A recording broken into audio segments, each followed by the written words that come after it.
वीरपुर गांव में यमुना नाम की एक औरत अपने बेटे गोपाल के साथ रहती थी।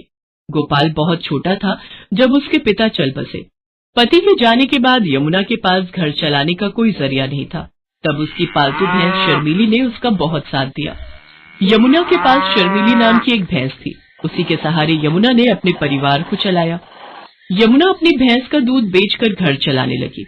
उसकी भैंस का दूध पूरे गांव में मशहूर था। गांव के सभी लोग यमुना से ही दूध लेते थे।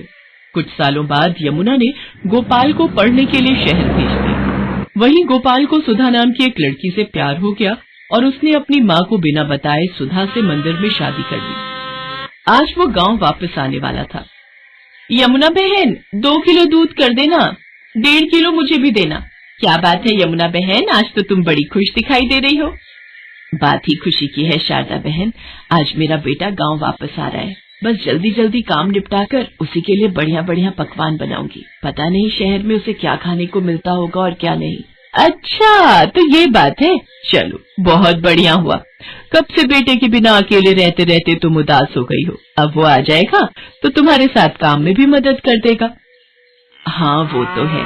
अरे आ रही हूँ शर्मीली, तू क्यों आवाज लगा रही है? मैं जानती हूँ तू भी गोपाल का नाम सुनकर बहुत खुश हो रही है। रुक, मैं अभी तुझे चारा डालती हूँ।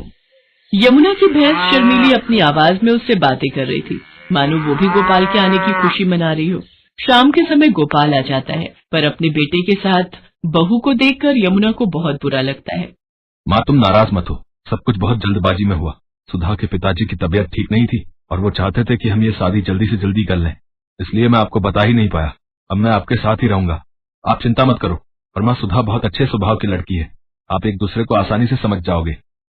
ठीक है, देखती हूँ वो मुझे कितना समझती है।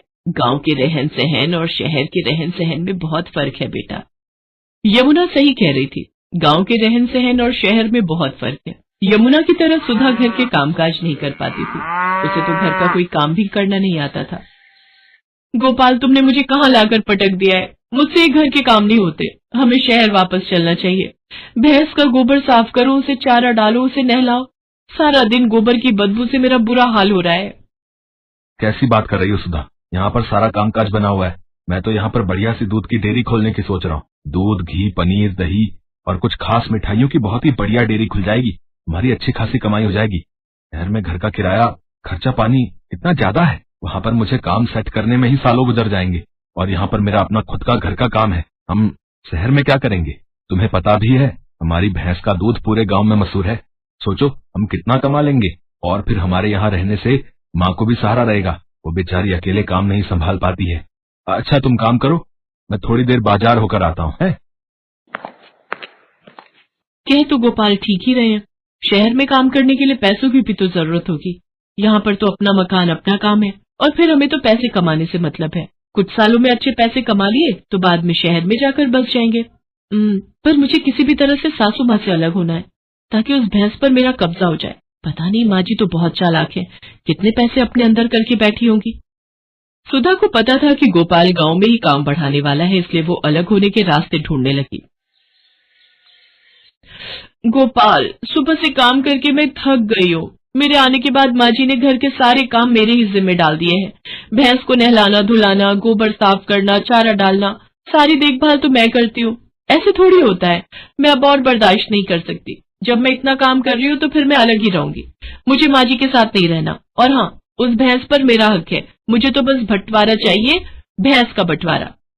सुधा इतनी जोर जोर से चिल्लाकर ये बात कह रही थी कि उसकी बात यमुना के साथ साथ पड़ोसियों ने भी सुन ली और सब वहां आ गए। बहू, बंटवारा? वो भी मेरी शर्मीली का? मेरे जीते जी ऐसा कभी नहीं होगा। और तुम जानती ही क्या हो शर्मीली के बारे में? उसे मैंने बहुत प्यार से पाला है, उसकी देखभाल की है। तुम मेरी शर्मीली को एक दिन भी रख कर तो दिखाओ, वो तुम्हारे साथ एक दिन भी नहीं रहेगी। हाँ, इस भैंस की देखभाल मैं कर लूंगी, आप उसकी चिंता मत करो। पर एक शर्त है, आप बीच में दखलंदाजी नहीं करोगी। मैं जैसी मर्जी भैंस की देखभाल करूं, आप उससे दूर रहोगी। गोपाल, अगर आज बंटवारा नहीं हुआ तो मैं तुम्हें छोड़कर शहर चली जाऊंगी। माँ, अगर सुधा चाहती है तो आप उसे भैंस दे क्यों नहीं देती हो? उसे एक बार कोशिश करने तो दो। कहीं ऐसा ना हो आप दोनों के झगड़े में मेरी शादीशुदा जिंदगी खराब हो जाए।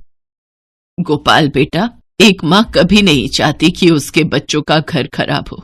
अगर बहू की यही इच्छा है तो आज से मैं अपनी शर्मीली बहू के हवाले करती हूँ। यमुना बहन, इतने सालों से हम देख रहे हैं शर्मीली को तुमने बहुत लाड़ प्यार से पाला है। कहीं ऐसा ना हो बंटवारे के चक्कर में एक निर्दोष जानवर परेशान हो जाए। सब गांव वाले भी क्या समझाते, सुधा तो बंटवारे की जिद पर अड़ गई थी और ऐसा ही हुआ। भैंस अब पूरी तरह से सुधा के हवाले थी। गोपाल किसी काम से शहर चला जाता है। सुधा तो आलसी थी, उसने भैंस के प्रति लापरवाही दिखानी शुरू कर दी। वो सुबह उठकर ना तो भैंस का गोबर साफ करती, ना उसे नहलाती धुलाती और ना ही उसे समय पर चारा देती। इसी कारण भैंस कमजोर होती गई। सुधा ने इस पर ध्यान नहीं दिया। एक दिन जब सुधा भैंस का दूध निकालने गई तो देखा कि भैंस जमीन पर गिरी हुई है। ये देखकर सुधा घबरा गई। माँ जी जल्दी चलिए, शर्मीली बेहोश हो गई। क्या? शर्मीली बेहोश हो गई? मैंने तुम्हें कहा था बहू जिद मत करो, शर्मीली मेरे बिना नहीं रह सकती। गोपाल उसी समय शहर से आया और वो भी घबरा गया। शर्मीली उठ, देख मैं तुझे आवाज लगा रही हूँ, आंखें खोल शर्मीली। सुधा, शर्मीली की देखभाल की जिम्मेदारी तुमने ली थी ना, फिर उसका ये हाल कैसे हो गया? माँ, सारी गलती मेरी ही है। मैंने ही तुम्हें भैंस के बंटवारे के लिए कहा। मुझे माफ कर दो माँ, काश मैं सुधा की बात न मानता।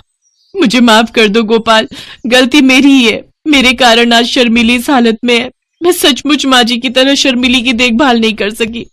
माँ जी मुझे माफ कर दीजिए। यमुना दौड़कर चारे के पास जाती है और चारे को उठाकर शर्मीली के आगे रखती है।